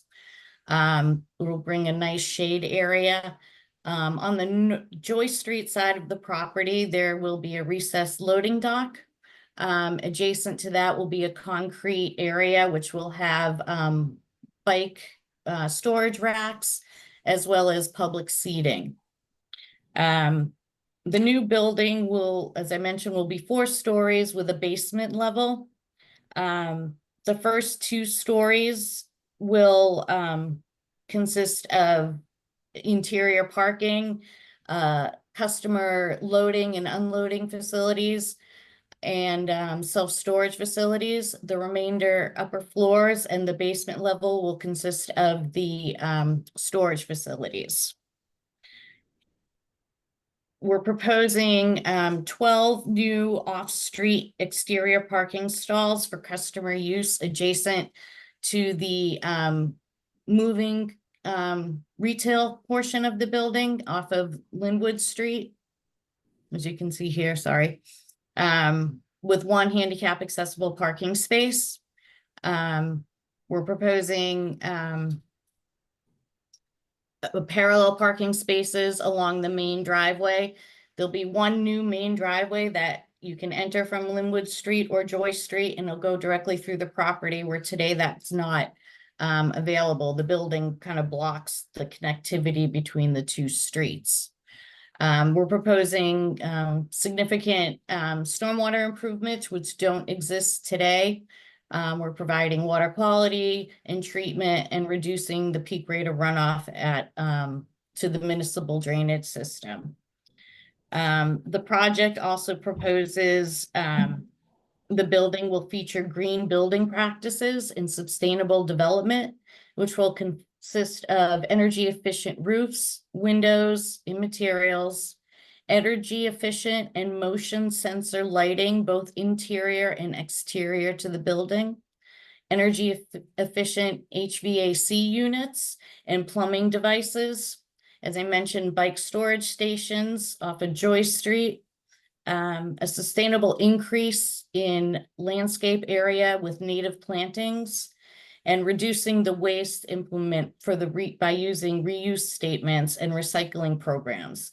There is a program where there is that'll be implemented at this facility, which will be a box exchange, as well as take a box, leave a box, which will reduce the waste and the disposal of waste on site. Waste disposal will be taken care of inside the building, as I mentioned. As I mentioned, U-Haul's been here since 1971. They want to grow with this neighborhood. They want to be part of the Brick Bottom vision and be a needed use for the residents in the future planning of the business. They have no intention of going anywhere, and they kind of want it to bring a new vision and a cleaner building to this neighborhood. I don't know if anyone has any questions. I could turn it over to the architect, David Combs, who's with us to talk more about the specific design of the building and some of the facade changes. If you prefer. Sarah, are you keeping time? Yes, I am. We are about just shy of halfway through. Thank you. I was going to ask the same question. Yeah, thank you. There's about thanks 10 for- minutes, 10 minutes left. Okay. Thanks for going through that stuff. You went through way more than what I thought you were going to. So Sorry. if you could just flip back to the kind of the front of the building, and then a couple slides in, there's a slide that has some labels on it, and that'll kind of kick us off for materials and kind of the architectural features that we're presenting. If you can go a couple more, just on that same shot. There you go. By the way, my name is David Combs. I'm an architect. I'm located in Tempe, Arizona, and I've been working with U-Haul America for roughly 12 years. I'm one of their main consultants from an architectural standpoint, and then I own an architectural engineering company. So we do a lot of these plans across the country because we're an integrated firm. We've helped establish standards from everything from how the skin goes on the building to the HVAC units that we implement. And I can tell you from 10 years, if we rewind 10 years and we start looking at U-Haul buildings, these were basically metal boxes with no insulation. They've come a long way. They have a what we call the art department in the corporate office that develop a lot of these designs, implementation of what the building, the imaging, and the vision behind what's there. And I know that site has been studied a lot just from its surroundings, from the existing conditions that's there. As Nicole mentioned, this U-Haul's been on this site since 1977, pushing 50 years here, and they feel like it's ready for an upgrade. And so what we're seeing is a modernized building. If you've seen some of our other U-Haul projects across the country, they don't necessarily get this elaborate. We usually do shunting in the parking lots. This particular design, the site is pretty small for what we typically do. So the presented plan here is to get these vehicles out of this parking lot and clean up the area so we don't have that visual interest on that shunting lanes. They're all going to be parked on that first and second level, along with the feedback of the patron unloading and loading within the building itself. And so on the typical building, what we're seeing here is behind this first level of glass is the showroom. And usually what happens is vehicles pull up to this and they start unloading their things. And, in a district like this, we want to respect the neighbors. We want to try to get into that realm of bringing that stuff off of the street, especially when we're on a tight site like this, because it can cause congestion, traffic flow, and a number of things. And so in this particular design, and we can flip to some plans and look at them if anybody's interested, but this brings it inside the building, all that stuff. And what we've brought to the edge of the building is the showroom. So any of the customer first interactions and all that stuff, we start to see that on this particular corner of the building. And so when people arrive to the building, they know exactly where to go in to, inquire about the facility and what there is to offer from that standpoint. As far as the building goes itself, what we do is an insulated metal panel. So it's a continuous system that wraps the entire system. The CEO of U-Haul has developed this vision. So when he's inside this building, he can see the continuous insulation. And we use those backing panels as a clean slate on the inside. And so what I'm talking about is building a building from the outside, but utilizing the skin itself, which is it's an integrated insulation. At minimum, we do 3-inch insulation, depending on IECC calcs. And these panels all tied together. And then anything that becomes fenestration, we pop outside of the building. So that layer of infiltration from a weather standpoint, that energy conscious piece of the building is a continuous wrap on the building. And so it's very intentional on doing that from the Dave- IEC calculations. Yes, ma'am. David, can I interrupt for just a second? Because we need to, while those of us who are architects are interested in this, we do need to sort of move along and talk about the design. Okay, sure. Thanks. Okay, so on this particular corner, as I mentioned, it's a pedestrian corner. So we introduced the prominent overhead canopy for shade. So we provide that level of protection going inside the building. We've got 2 levels of canopies here, one above and one below, to create some interesting shadows on the building itself.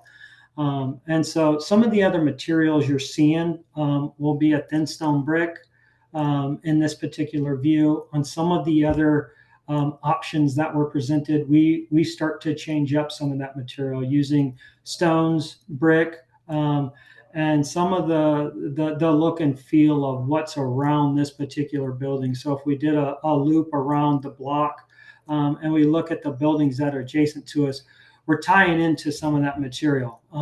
Although it's not a glamorous shot of what's there, our vision is to upgrade the building itself.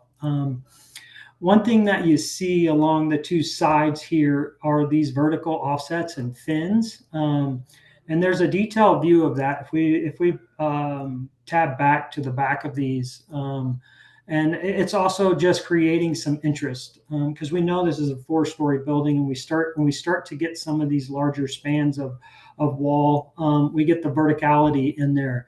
And so to break that up with some of these articulation, they start to introduce light and shadow on the building face that creates that interest for people walking by, or at least the iconic piece of what it is, because the colors that you're seeing there are representative of the company itself. And so that not only ties to this particular building, but it ties to other buildings in the community as well.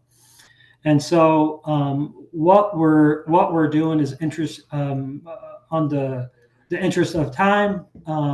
What we're trying to do is articulate the building in a way that mimics what's happening behind it. And so you can see the lower levels have glass, some smaller windows of glass, and that's because that's where pedestrians are more so to be. And then as we go up the building, it's more solid. And then we have these larger windows in the corners for some opportunity to be able to present that building as having light and area and tying into the location. So.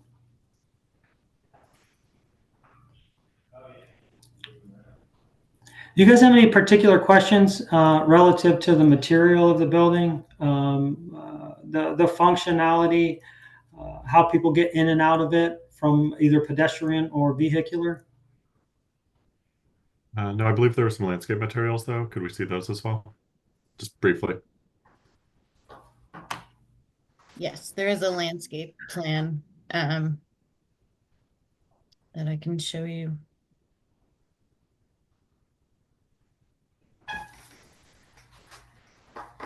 Heather, can you pull up the landscape plan, please? Yeah, 1 second. Computer's Thank you. slowing down. Yeah, I get it. I'd also like to add, we do have 3 different versions to present to you guys. After seeing the first presentation, we owe you a better job of showing you those 3 presentations instead of flipping through all these slides. So I guess we'll provide that at a later date, but we do have 3 different versions of the fascia. Mm-hmm. There it is. So this, once the computer catches up, this is a copy of what we're proposing for the landscape improvements. Today I mentioned there's very little green space on the property. There's a small 6-foot wide grass strip that's adjacent to the Eversource yard that runs about maybe 50 feet from Linwood Street into the property and then ends at a retaining wall. We're proposing to install a grass strip on either side of the property that will also act as a stormwater conveyance system. We're proposing a number of trees, shrubs and grasses, as I mentioned. A lot of the shrubs will be flowering shrubs to bring some different colors to the property. We're showing blues and yellows and whites. We're adding some trees along the entrance on both Joyce Street and Linwood to provide some shading along the sidewalk. There will be a gravel area that will house the electrical transformer pad, as you can see up on the northern corner at Joyce Street. And then at the main entrance to the building along Joyce Street, you'll have a lot of plantings and grasses and shrubs. Some of the specific plantings that they're proposing are American hollies, a pin oak tree, some dogwoods, tuft hairgrass, a storm cloud, eastern blue star, and some elm trees, and some black-eyed Susan. So you're getting a variety of plants for this property. One of the features that we're proposing is that all of these plants will be drought resistant. And then the plants along the north side of the building, because of its proximity to the existing car dealership next door, will be shade resistant shade tolerant trees, because there won't be a lot of direct sunlight on these species. So that will ensure their growth throughout their lifetime. Can you clarify where the stormwater infiltration area is on this plan? Yeah, so we're not proposing infiltration. We did do test pits on the property a couple years ago. The property consists of fill material and de-soils, so it's not consistent with a recharge. So what we're proposing, we're going to design a roof drain system that will discharge to a conveyance swale that will be within the grass area to the north of the building, as well as another conveyance swale will be located in the grass strip to the south of the building. We're proposing. Where is that though? Where's the conveyance swale to the south of the building? I don't have a grading plan here. This is just design, but you will see there's one that's in here. Like in I'm that, going to, yeah, Cedric, help me out. So there's one in this area here that's been designed, and that will go to a head wall. And then it'll be released at a controlled rate to Linwood Street. The second one is on the opposite side of the building. And again, it'll be a stone conveyance trench that will slow down the rate of runoff and then discharge it slowly to the municipal system. Gotcha. We're also proposing the installation of a catch basin and a drain manhole, which will actually be a water quality unit that will also pick up runoff from the paved area on the south side and discharge it to the drainage swale on the south. Thank you for that clarification. And actually, question for Sarah, probably. Does this district have a green score requirement? I know that our project planner, Steve, is with us this evening, so I'm gonna let him answer that one. This is hi, this is Steve Carey in the planning division. I can check the zoning ordinance right now for a commercial building in the CI. There is a green score requirement, green score of 0.2. Yeah. If I can respond to that. We did look at this with respect to the green score. The green score on the property today is actually 0.01. The new improvements we're proposing, we calculated a green score of 0.24. We did submit our green score calculations to the the Somerville Public Space and Urban Forestry Division. And they said, you know, thank you for submitting, but they're not going to review it until we get to the site plan review process. So we do have the calculations, we just need them to confirm that they're acceptable. Yep, appreciate that. And Sarah, has there been any community feedback? Has this been presented to the Brick Bottom community, and has there been any feedback from their perspective on this? Steve is going to be the best person to answer that. I know think there was a neighborhood meeting, but I'm not sure. Believe there was a neighborhood meeting. Doesn't there have to be before it gets to us? Generally, that is the order.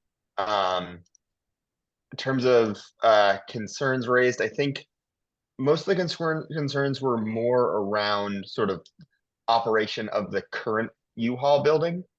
There was some, you know, sort of business operations of U-Haul, not necessarily concerns related to the building itself. I know there was a number of questions around landscaping and just sort of what sort of plants were going to be used. Nicole, I believe you were in attendance at that meeting, if I'm not mistaken. You are correct. Yes. You may be able to convey to the board, you know, what sort of concerns were brought up. Yeah, they did have some concerns with landscaping. As I said today, you know, there's no landscaping on site. It's not a pretty site to look at, you know, we'll be honest. This significantly improves what's out there today. And it's a tight site, so we're working with what we have. So we're providing shade trees along the main entrances as possible, and you know, we're exceeding the minimum green score requirement. So we're addressing those answers. We're even proposing planting within the facility, you know, within the property along like the loading dock area to kind of provide screening from Linwood Street, as well as screening from Joyce Street along the public sidewalk in that area. And then Steve's also correct. There were some concerns about the operation. There was concerns with the U-Haul vehicles being parked in the public right of way, or, you know, areas where they felt that they shouldn't be. This new design addresses that and addresses those concerns and takes those vehicles and brings them inside the building, out of the sight of the neighborhood.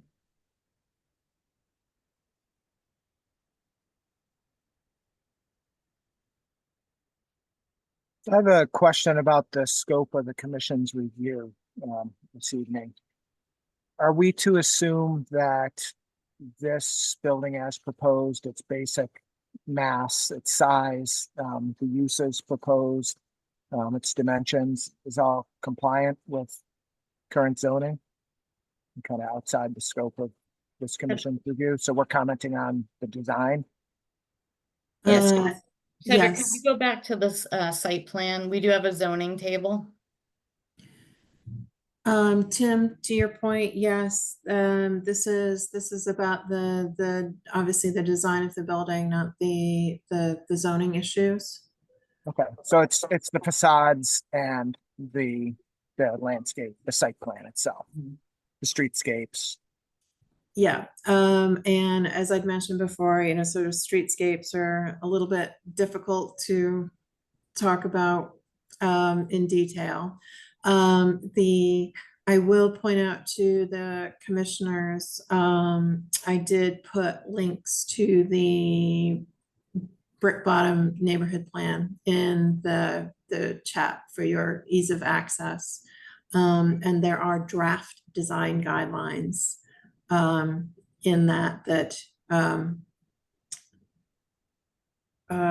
as I said, is before the planning board right now, so it's not finalized. So, you know, I think I'm not familiar with the current proposal for the Brick Bottom neighborhood plan. I know I've seen prior versions, but probably not this version. and would love to become more familiar with that to provide a more informed review. I'm curious from the applicant's perspective what their take is on the neighborhood plan and the consistency of this proposal with that. I could address that if you wish. So we've been aware of this plan for a while. We've spoken to Stephen and other members of the city. U-Haul wants to be a part of this neighborhood. They are today, they want to be tomorrow. They own this property and they have no intention of selling it at this point. When you look at the neighborhood plan for this area, it doesn't really consider our use.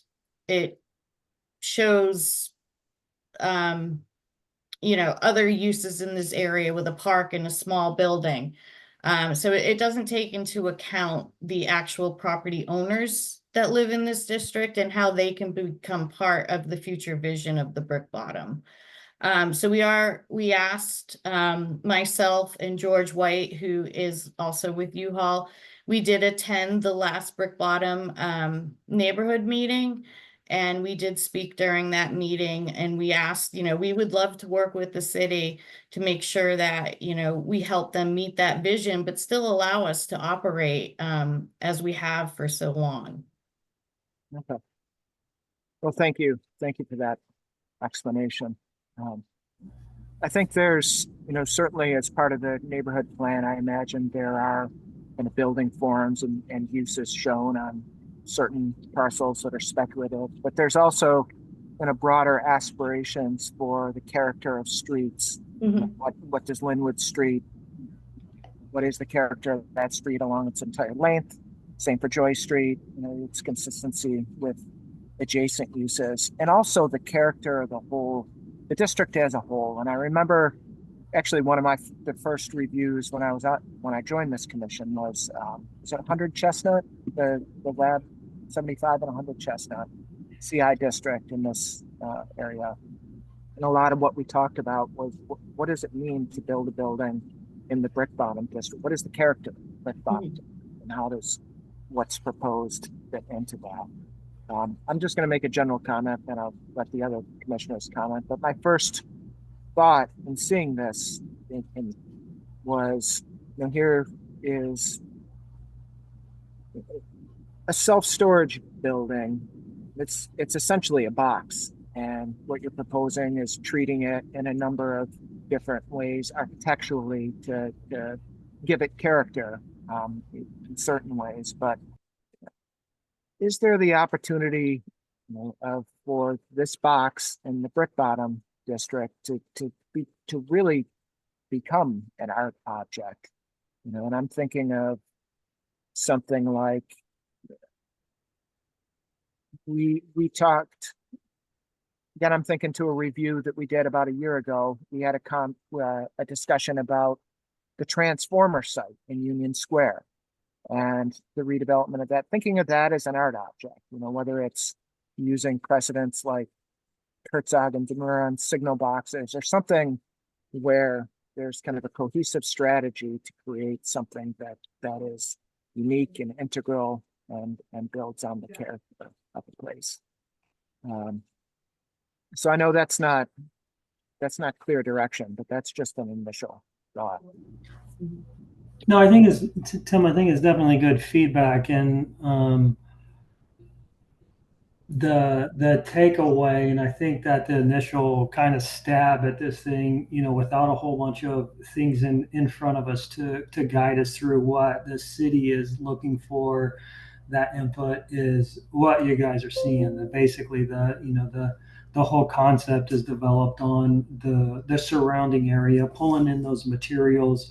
And then ultimately the function of how these buildings actually work. It is the U-Haul site, and the functionality of that building, and to keep it safe for people to be able to use is imperative on how those things come together. And I'm not saying like there's any showstoppers of that input of what you're saying and creating something that has some interest. And I think the biggest thing that we would love to hear is that feedback coming back and how that fits within the existing fabric of the adjacent buildings and stuff. And I think that. So I would, David, to what you're saying and to what Nicole's saying, if I were to say that to try to take from the existing context, I think would be probably the wrong approach, because the existing context that's there is what they're trying to get rid of. And what you are surrounded with, though, there's lots of brick. It's a very old industrial area that is trying to find a more appealing approach from an urban perspective. So to say that you want to take from the existing context into the building, I think would be probably the wrong approach in this. And to support, Nicole, actually what you did say, it is interesting that U-Haul does exist there, and it wants to stay there, and it should be considered. And I agree that it should not be excluded and kicked out, but you should take the opportunity to listen to why they would do that. And in their mind is like, they don't want to be seen an ugly box, right? What they want to see perhaps is an improvement. So I would say that this perhaps could be a lost opportunity to try to provide an interesting element to what Tim was saying, as well as a more interesting urban experience on the ground level and on the street level that would satisfy the neighborhood and say, wow, this is a great approach. We want to keep something this exciting and this interesting, because they are trying to integrate into an overall thing. And I think that just the mix match of different materials and faux brick and faux walnut, I think it's going against perhaps what some of these people are looking for. You have an incredibly large artistic community there that is very involved, and they would probably want to see something that is a little bit more appealing and elegant, and that does something that is not self-serving in itself, but also enhances the neighborhood itself. And if I were to say there is way too many materials being used, it's hard to identify which are what, and the renderings just seem also as well very flat, and there's no articulation of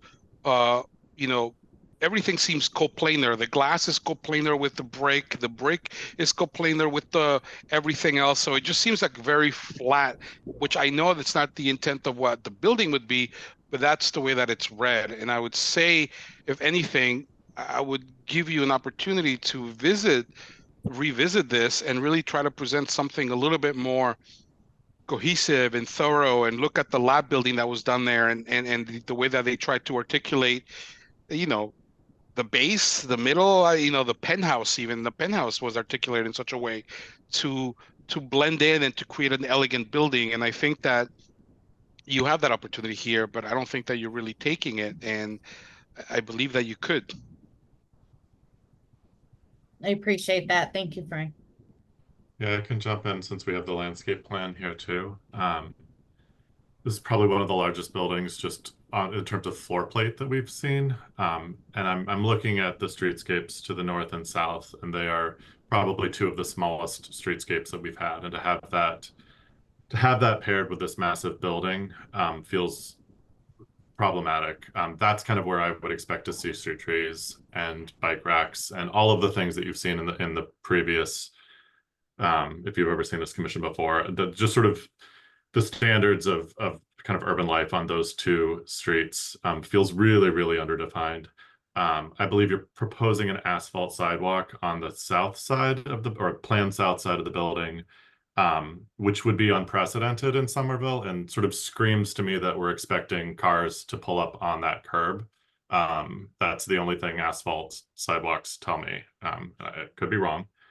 I'm also looking at it from a larger standpoint of the East Somerville train station being to the north on Joy Street. And if I were coming from Boston to rent a U-Haul, I would get off there, come down Joy Street, and I need to get to whatever the South Linwood Street is. I don't have a sidewalk. I'm going to walk down this cut through street in the middle of traffic because I haven't been provided any sidewalk or any pedestrian connection between Joy Street and Linwood Street on this site, which seems problematic. That's probably my biggest problem, is that actually just seems dangerous. Thank you. If I can respond to that. So the asphalt sidewalk we're proposing along Drew Street is matching existing. There is an asphalt. We don't want to sidewalk match there existing. today. Like that should So not what ever we're be. doing is you're going to have asphalt on either side of the property and then cement Yes. concrete in the middle. Yes. We could do that. That's not a problem. Yeah, we don't but want to were matching recreate existing. we don't want to Okay. recreate a crappy condition because it's the crappy condition that's there. Okay. Yeah, And the other thing about Nicole, Mhm. the intended condition, if you look at 100 Chestnut, Yes. it's my understanding that that will be the condition all along Joy Street. So it's at least a 12-foot from the back of curb to the building face, and that will be all the way, because that's intended to be the more pedestrian emphasis, the Joy Street, because of the point about connecting to the T station. And Linwood is intended to be the more vehicular street. Okay. I would also, Nicole, and this predates my colleagues in the committee, but a long time ago, we did review a storage facility around the Assembly Row area. It is the public storage. You can see it off of 93. It was a storage building that came in front of us. And if you were to look at that building, we had the same issues with that building as we're having with yours. But that building was capable, though not perfect, I think it was capable of addressing a lot of things. One of the things that they did bring is really street life. They brought some retail. There's a cafe that exists at the bottom. There's some landscaping in which people can hang out and be part of. And they also created a less busy facade system, still putting their logos and everything, but really simplified it to the fenestration, metal panel, and brick, and it just works. So suggest looking into that. We've looked at these before. We want to make sure that you're doing it correctly, and you want to make sure that it fits within the entirety of its environment. So I would look at that. That building also had a painted mural on it, which It did. identified the neighborhood. It was one of the first buildings that was kind of in assembly, and it had assembly on the, which it seems a little self-serving, but at the time it did announce a neighborhood that was transitioning in a way that something like this with Brick Bottom could do. Yes. That said, I do think that the signage as proposed on this building all looks like it's scaled to be looked at from a freeway. And that's not the context of this building. It's this, the signage seems very, very, very large. The view that you're showing us is from McGrath Highway, which is going to be removed and boulevarded. So it will not be that condition, dear God, forever. And I would hate to have kind of this building shouting U-Haul at Union Square when it could be done more subtly. Okay, thank you. Yeah, the signage will definitely be brought into, will have to be compliant with the zoning as this moves forward. But Andrew, your point is a good one. Nicole, hopefully you can see the access the link in the chat as well for the Brick Bottom plan. I've seen it, thank you. Yeah, generally it's sort of the idea is sort of a modern take on industrial, is what we had heard from the neighborhood. So thank you. May I ask a question on the sidewalk? You had mentioned 12 feet from back of curb to building. So is that include public and private property? Because right now the right of way is 5 feet off of back of curb. So yeah, so 12 feet trumps. So 5 foot from back or 12 foot from curb if 12 foot from curb is more. So how does the city handle that? Do they require an easement to allow a public sidewalk on private property? Is that how they go forward? Yes, that's how we've been, that's how the engineering has been working with it so far. Now, the other thing to keep in mind is because as this street gets rebuilt, where that curb occurs might not be in the current location. And so that's not something that we can know ahead of time. That's something engineering will Okay. be able to answer. And then Yeah, the I think looking at 100 Chestnut, again, I remember that review. I think they did a really good job of integrating current conditions, future proposed conditions, and where Brick Bottom wants to be in terms of streetscape standards. And then the planting on the north side of the building. I understand the green score. I am sympathetic. I've done projects in Somerville before. I would reduce it as much as possible because it's not actually viable. I understand that the zoning tells you that you have to put it somewhere, and on this plan, that's where it is, but it's in a chasm between two buildings. It's not going to live. Okay, thank you. All right, I'm gonna be respectful of everybody's time. It is now 8 o'clock. So I would like to ask what I'm hearing is that we would like this applicant to come back in the next presentation, sort of look at the materials and then definitely show us 3 different options for the massing and materials. So Commissioner, can I get a motion to continue 151 Linwood Street to the next meeting? A motion to continue. Motion, can I make, before we make the motion, one more request that we see the Absolutely. plan of this building on a larger scale site plan with its context as well? Yes, agree. Sure. Well, yeah, do you have a specific scale you're looking for, just so? Well, it would be great to see it, at least including the East Somerville T-stop. Okay, I see what you're saying. Immediately around. Yeah, I could do a locus plan that could Yeah. kind of show everything, and then, for the details, we can blow it up. Yep. Thank you. All right, so Sorry. we still, that's all right. No, we still have a motion by Frank. Can I get a second? Second. Seconded by Tim. Roll call. Frank, Yes. Andrew, Yes. Tim. Yes. All right, thank you, team. Thank you, everyone, for your time. We will talk to you at the next meeting, or whenever you're ready. Let's put it that way. Okay, I appreciate it. Thank you, everyone. Thank you. Have a good evening. You as well. Thank you. Bye.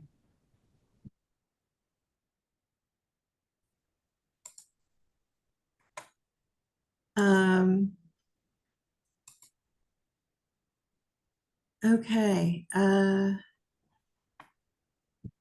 we have some other business on our agenda this evening. Seems like David Combs is still on. All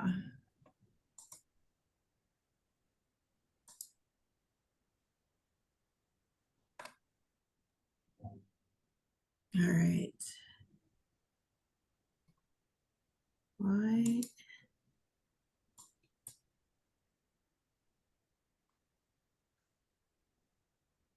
I'm not sure why it's not.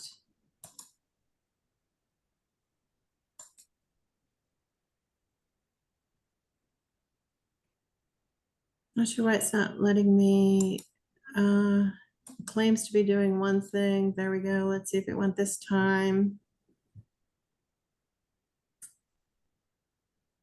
I will keep clicking.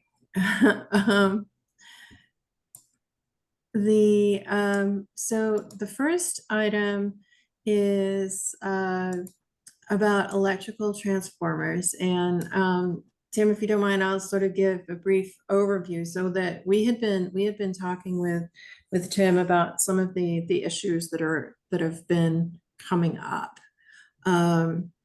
in sort of basically general urban issues across the city. There's also been a board order that was issued at one point in time to talk about undergrounding transformers and have them visual from the streetscape. So what we've done is, so we have Steve Carey has done a lot of research on transformers and the process. And so he is here this evening to be able to answer any questions or to guide this discussion. But I think, first of all, it's probably, Tim, I'm going to throw it to you. The final item is the idea that there are other issues that we as a commission probably want to discuss. I know we've talked about a joint meeting with the planning board at some point in time, which we have had no luck scheduling, but we are trying. Also, what the other issues? We're talking about transformers this evening, but are there other issues that we need to keep track of, add to the list to figure out what we can weigh in on and talk about at future meetings? So that's sort of the final item. At that point, I'm gonna throw it to Tim and turn a light on behind me so I'm not sitting in the dark. My light's quickly fading. Thanks. So I'll make this quick, and thanks for putting this on the agenda. This is something I brought to Sarah's attention, and it was certainly already to her attention. Is it possible for me to share screen, Madison? I think, I know Frank, you've probably seen this, 389 Somerville Avenue. That's on me, so hold on. Okay. Tim, where are you? I was gonna say Sarah still has the power. Yes. So that was a project that kind of brought this to my attention. But it's something that's come up on the commission over the years, which is the siting of the electrical equipment. And how we as a commission ensure that it's done in a way that's consistent with all the principles of good public realm planning that we're trying to enforce. So let me see here. So on the left is what was reviewed and approved by this commission. And, we spent a lot of time talking through the streetscape components, ground level plan.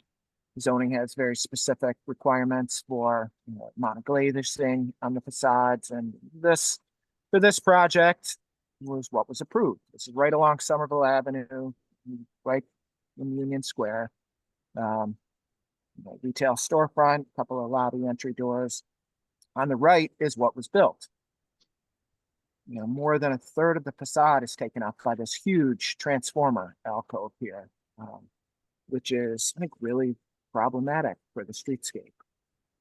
And it appears, what happened here was the requirements for the transformer weren't worked out when this got site plan approval and when it was reviewed by this commission. And I think that's a problem, because, when we are putting the time in to review these projects and kind of do, on behalf of the public, hopefully ensure a good outcome. And this is what ends up resulting. That's not good. It's not good that then also nothing happens to the development or the developer, because obviously the facade also doesn't even look like what we approved. Yeah, I mean, it's not compliant with zoning. No, not compliant with what we approved, but it's not. So I guess my question would be, what did planning approve? Did they approve something that looked like this? Because that's one thing that I feel like has been communicated is we kind of approve one thing, and that's not necessarily the thing that's actually approved. No, this is what the planning board approved on the left. That was okay. I don't know what ISD approved. Right. In the instance, this all came to fruition during building permit at some point in time. And I don't know, I haven't been able to determine the actual timeline on this particular project, but. And I will tell you the excuse that probably the developer said, Eversource will not budge. This is where they want it. This is what we have to do. And that's where they leave it, right? Because they leave it till the end to have this discussion with Eversource. And, I think that what Tim is probably getting to is that we would like plans to come forward with some idea and discussion already with Eversource of where this stuff is happening, so that we're reviewing it and it's not going to change, or it could modify, like a room could get a little bigger, the grades could but location is key. And they didn't even plan for this. So, and they just come back and go, look, that's what they wanted. What do you want me to do? And that's it. That's all they say. Yeah. No, and I will, I'm sure Frank's experience is the same. I think on projects that I'm a part of, as trying to be a responsible architect and act in the interest of the public, we have these conversations early, and Eversource will have conversations at a pre-schematic level about, we're doing this many units, the building's this big, these are our preliminary loads, this is the size of the gear we're going to be needed. What do you think of this location? And they'll say, no, that doesn't work. Actually, we'd like it here, or we don't want a transformer, we want a vault room, or we want an alcove. They tell you. Yeah, exactly. And you get farther along and things change and they say, we're going to change the size of this piece of equipment, but it's a small change at that point. You've worked out the location, their engineers are on board with that, and they appreciate having those conversations early too. Can I ask again, just because I don't know, you guys are both at large firms. Would Eversource have that conversation with somebody who's proposing a 3-family in Dave or something much smaller? Of course, I can actually answer that. Okay. So it is so myself, OSE, and engineering meet with Eversource monthly. So we have just last week they brought their distribution engineering group to our regular meeting to ask questions. And so exactly what Frank said, they want to hear as soon as the example they gave is if somebody in a triple decker wants to add a mini split, to know about it because it changes the power supply. So we're right now looking into how, and Tim, I think I've told you this before, but I share your outrage on this one. And what this triggered for me is there's so many infill lots that are narrow within our city that to see this is horrible as to what it might do to our public realm. So we are working with Eversource at the moment to try to figure out where. Now, one of the things that, Steve, do you want to talk a little bit about your research for transformers and the public right of way and what you had found? Sure. I mean, I can speak to it in terms of the board order that came about. That was from Councillor Scott because of a project at I want to say it was on Beacon Street, and I'm trying to remember the exact address, and it's I think it's 260, but that's just a guess. That sounds right. Yeah, 205 Beacon Street is what it was. Where essentially they placed in a way that was sort of visually prominent. So his order was around requiring them to be underground. And you will never be able to put them underground because of resiliency. Yeah. They'll Right. never let you put them underground. I mean, there are a number that do go underground. There's been before, but not moving forward. Yeah. And so internally we discussed it, and I think that at least from OSE's perspective, is that transformers are something that's going to proliferate in the next decade if the city wants to achieve decarbonization goals in terms of electrifying buildings, particularly in sort of neighborhood residence areas where Somerville is incredibly dense, and to electrify these buildings and get them off natural gas. Transformers are going to proliferate. So they are, I believe that, I don't know what the status of this study is, but I know that OSE was working with National Grid to do a sort of pilot study of, the possibility of shared neighborhood transformers, and where they could potentially be located, where a sort of whole block of houses could share a transformer that would be underground. But the other thing that OSE, I think, wanted to communicate was that, transformers to some extent are kind of inevitable in terms of, them having to be visual to some, visually seen to some extent from the public right of way, you know, if the city is going to meet these, our targets for electrification, that our capacity citywide, will need to increase dramatically. So that in terms of like design solutions, to be sort of thinking along the lines of, you know, obviously what we're looking at now is, you know, it doesn't meet any, you know, it has no value in terms of urban design, but how transformers, you know, particularly when we think about narrow lots, is there any way to incorporate them into facades or think about how they might work with the public realm, as opposed to obscuring them to such an extent that it, you know, makes it prohibitively expensive to have electrified buildings, or, you know, or moreover, just, you know, adds to cost of development. So Yeah, I no, think that would, Stephen, I totally get it. I think that's makes a lot of sense to be having those discussions, kind of big picture future, as well as addressing kind of current conditions. I think we expect creativity out of the architects working in this city on a number of different fronts. And this is no different. We should expect it here as well. But in Right. order to kind of evaluate that, we need to have it presented, you know, to us, to the planning board.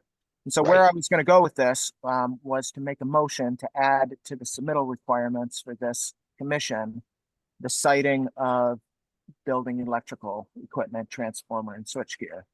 100%. It's perfectly feasible for that to be, A for requirement. those conversations to have been had at a level of design that is being presented to us. And I think we should just be consistent about that, add it to our submittal requirements, and it's just another thing we take a look at.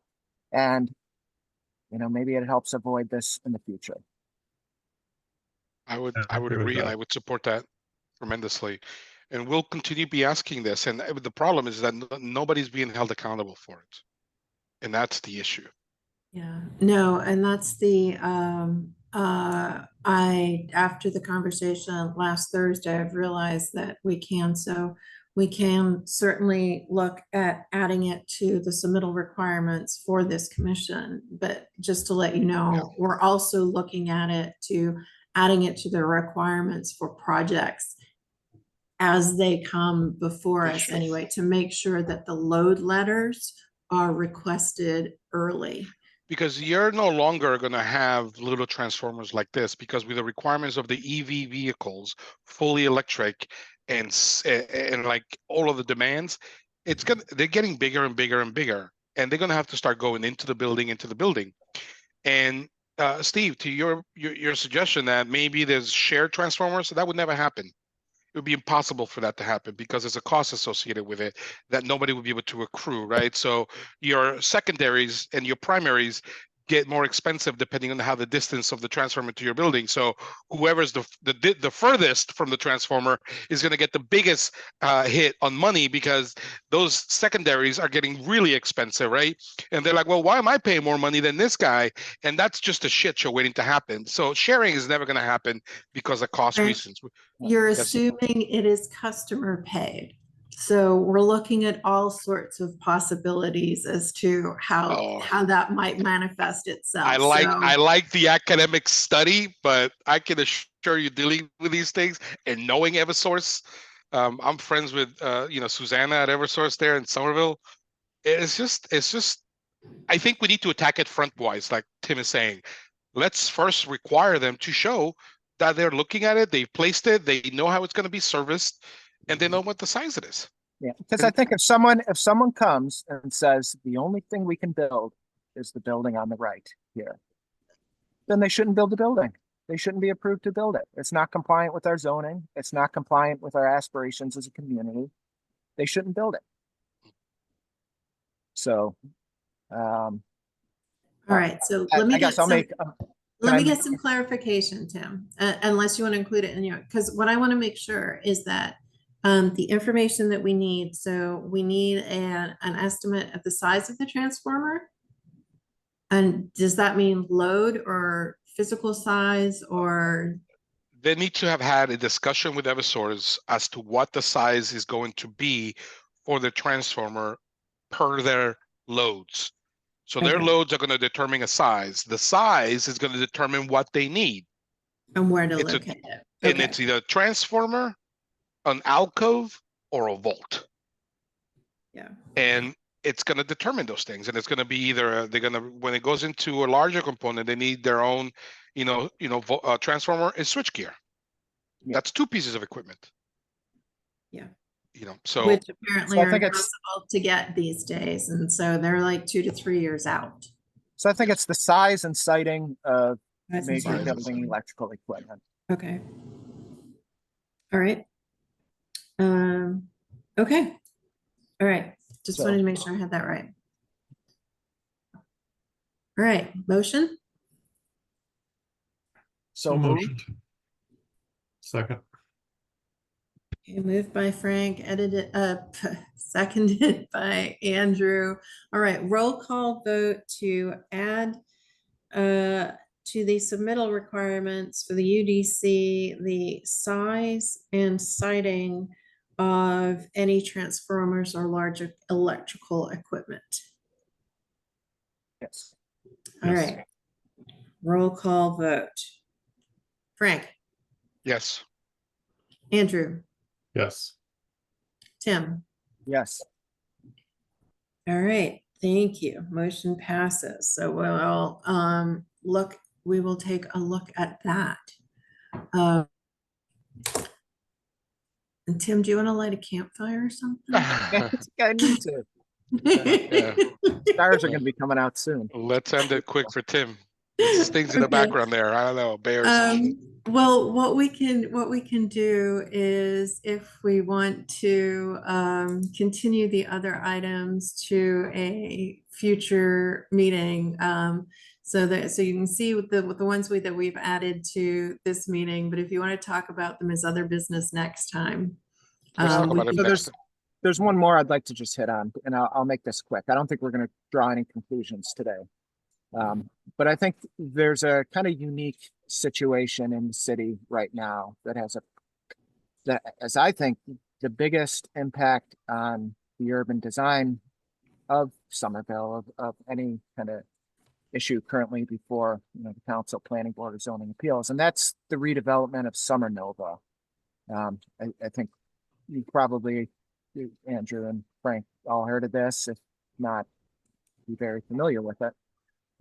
But they have proposed a redevelopment of that 7-acre campus and an associated zoning amendment that would allow a pretty significantly large development there with significant urban design implications. And there is a plan that goes along with that that has been proposed.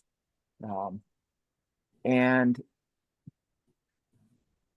I guess we don't really have kind of a structure in the city to kind of formally review this in the same way in Boston, you would review a plan unit development or something. Someone with a large parcel of land comes in with a proposal for multiple buildings and streets and open spaces, and it gets reviewed in the same way as we go through site plan review process. We don't really have that in some. We used to, though, like when we did Assembly. It was reviewed by this commission, or it was reviewed by the precursor to this commission. Yeah, so that's interesting, and I actually didn't even realize that. But be it as it may, I think it's kind of the Summer Nova is kind of a hot potato at the moment, and it's before the city council, who is kind of charged with reviewing zoning prior to a proposed master plan special permit, prior to site plan review, which is when it would eventually come to this commission, after which all the decisions about the urban implications of the proposal have already been made. And I know I've had a number of conversations with people in the community that are kind of dumbfounded that the Urban Design Commission has no role in providing input on the urban design implications of this. And certainly the city council has, a number of things to consider when weighing the proposed zoning amendment before them. But one of them should be the urban design implications of the proposal. And there really isn't, there isn't a formal vehicle for this commission to provide it, or really for anyone. I mean, I think even planning and zoning division doesn't have, I guess they don't have, I mean, it has to be formally referred to you and then for you to provide feedback on it. So you don't kind of have an upfront role in reviewing it. Yeah, not as far as it comes to, so there's two different points here that I want to make sure we understand. So Sumanova right now is a zoning proposal. What is making it confusing is they have a lot of master plan special permit stuff all rolled in. That is making it even more confusing, and it's an attempt to explain why they're asking for the zoning changes. And of course, the zoning changes, as with most developments, it's pretty much carte blanche in a lot of ways. They want, you know, sort of ultimate flexibility in a location that, the way we've been talking about it, is they're asking for transformative development in an area that is enhance or conserve. Well, per it's subdivision. it's lawyers writing zoning.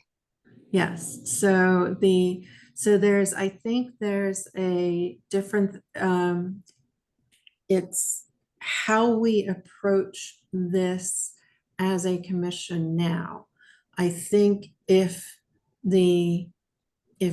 two of you want to meet and start a recommendation letter, and then perhaps, you know, sort of as long as no more than two of you meet at any given time to work on this, the UDC can certainly submit a comment letter to the council, the land use committee, and the planning board on this one. Could three of us meet if we established a subcommittee and then announced that we were meeting? No. It would still have to go through all the open meeting law requirements, and so that makes it a whole lot more complicated. So I would recommend for now 2 and 2, because part of the reason I'm saying that is that the public comment period closes on August 30th. So there's, you know, sort of about 2 weeks to get something pulled together. Could we schedule a special meeting where our only thing on our agenda is to just do this? Yes. If we can find a time to schedule the, and I think as long as we've got, Because realistically, like, I don't know, like having 2 people do it seems, the chances Yeah. are 2 people are going to do it, and then we're going to bring it back and everyone's going to thumbs up and be like, high five, you did it great in 2 weeks seems unlikely. right. This is still a public meeting, correct? This is still a public meeting right now, yes. So we can certainly try to do a special, call a special meeting and do it publicly. What I'm trying to think about is open meeting law and advertising. So I don't think, because it's a meeting, not a hearing, I think we probably just need to do it about a week in advance, but let me look into that. It just reminds me a lot of the reasoning why the city embraced the new zoning, right? The city embraced the form-based zoning to actually avoid some of these things and avoid the spot zoning, right? This is a little bit of spot zoning, if you will. You know, propose something and let the council or the, you know, electoral group vote on it to allow this to happen, right? That's what it seems like. And the idea that we went to a form base was to avoid a lot of these things. And this is the zoning, and this is what it is. I mean, spent a lot of time doing it, right? So are we opening it up to say somebody can come and then change also the zoning somewhere else, right? They go, well, they did it over there, and I'm proposing this over here because they do it over there. Why can't I do it over here? Property owners are allowed to ask. Yeah, no, I know. The problem is Whether it gets approval. approved or not. Yes. Yes. So that's where we have the opportunity to sort of to weigh in. Yeah, and I think, part of the impetus for asking this is I've had a number of conversations with people about this that I think are articulating exactly what you said, Frank. Like, why is this? Didn't we just pass zoning? Why are we reconsidering it? And are also, comfortable with certain aspects and uncomfortable with certain aspects of what's being proposed, but they're not design professionals. They're not. They shouldn't be expected to understand kind of the nuances of what's in a 40-page zoning proposal for 1.6 million square feet of development. They assume that the city's review boards are doing that. So, maybe part of it is there a role for this commission and, just helping articulate some of that feedback, both for the benefit of the planning board, but also the city council, which is tasked with reviewing this.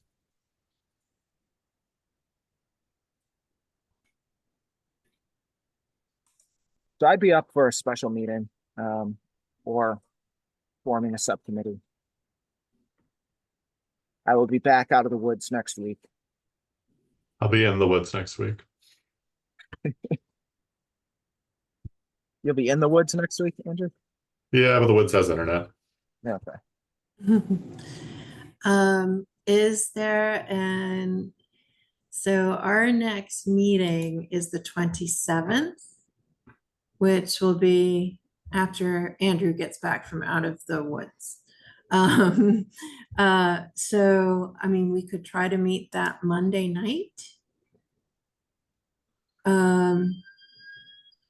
Do we believe that we will have any cases on the 27th? Well, we just continued 3. 2 of them. Yes. Do we No, think all they'll 3. be back in 2 weeks? I'm not sure 151 Linwood will be. I think 181 Pearl and 33 Mystic will. Okay, then I mean Monday would be fine with me. Yeah, that's fine with me as well.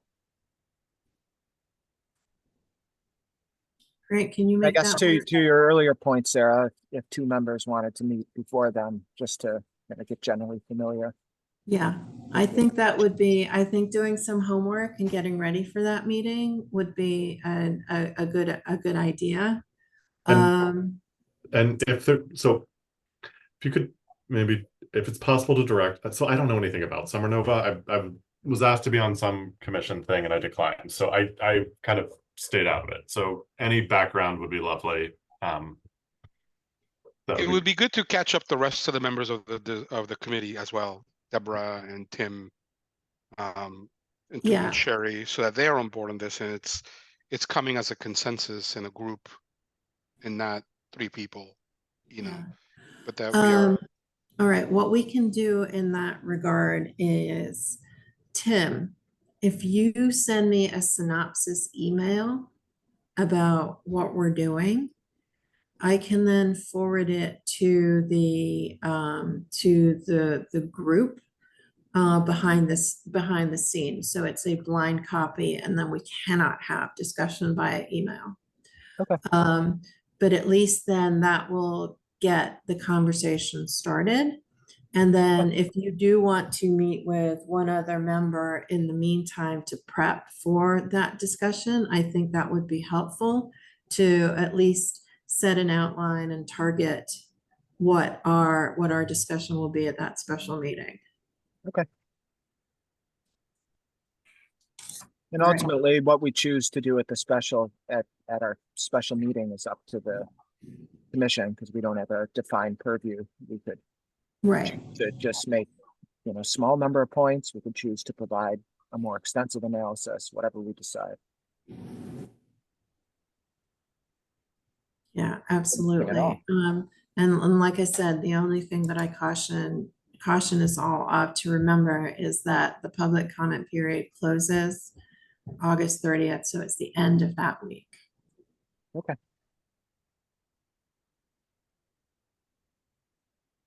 All right. Well, I have no other business. Thank you for taking the time. Of course. All right, so there's only one motion left. A motion to adjourn. Motion by Frank, seconded by Andrew. Roll call vote. Frank, Yes. Andrew, Yes. Tim. Yes. Thank you all so much. Let the record show that this meeting was adjourned at 8:33 p.m. Y'all have a good evening. You too. Bye. Bye.